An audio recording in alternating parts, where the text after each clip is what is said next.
We're on Tvul Yom, Perek Dal Mishnah Zayin. Seventh and final Mishnah in the last chapter of Masechet Tvul Yom. These Masechet are going quickly. We're nearing, we're really getting close.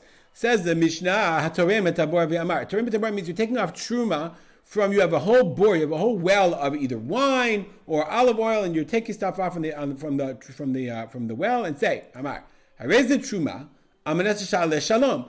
I designate this wine that I take off as Truma on the condition Shalom Shalom, that it comes out peacefully, that it all happens the way it's supposed to be.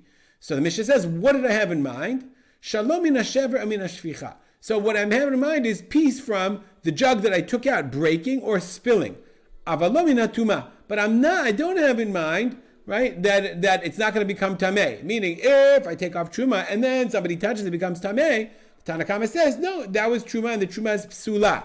Says about Tanura, kshitna, when a person makes a condition, shalom, when he makes a condition of shalom, I want my truma to be shalom, stam, without saying what, I didn't say what, like shalom, what kind of insurance are you buying?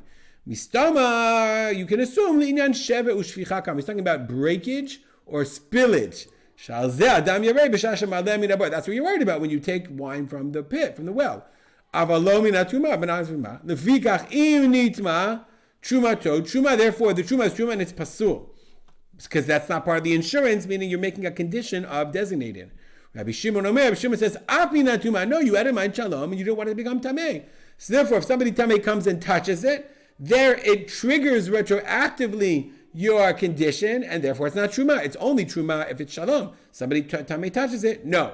Now you can, so Rabbi, we paskin, I think he says, ein halacha Rabbi Shimon.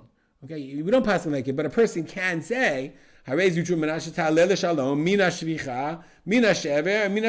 say it if you have it in mind. You can say it, but if you don't say it, halacha is tuma is not included in the liability, in the condition, the assumed conditions.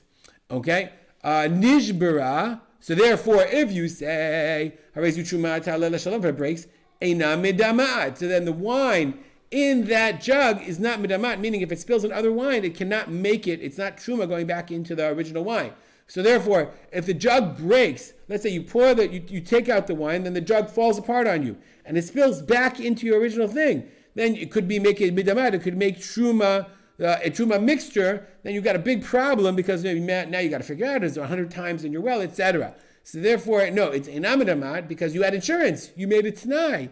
You made it conditional, and therefore you said it's only truma if it doesn't break. If it breaks, it's not truma. That's what it means, eina midamat. So therefore, at heichan tishaver v'lo tidameh. How long do you have with this juglet that if it breaks, it's not going to make it into truma. It's not going to make it to dameh from mixture of truma. How long do you have? Forever? How long does your condition last? Says the Mishnah. If it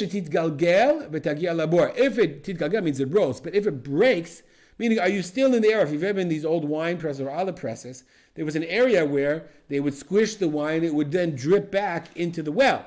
So it's as long as you are still in an area, shatit galgel, it will roll back, drip over, and get back into the well.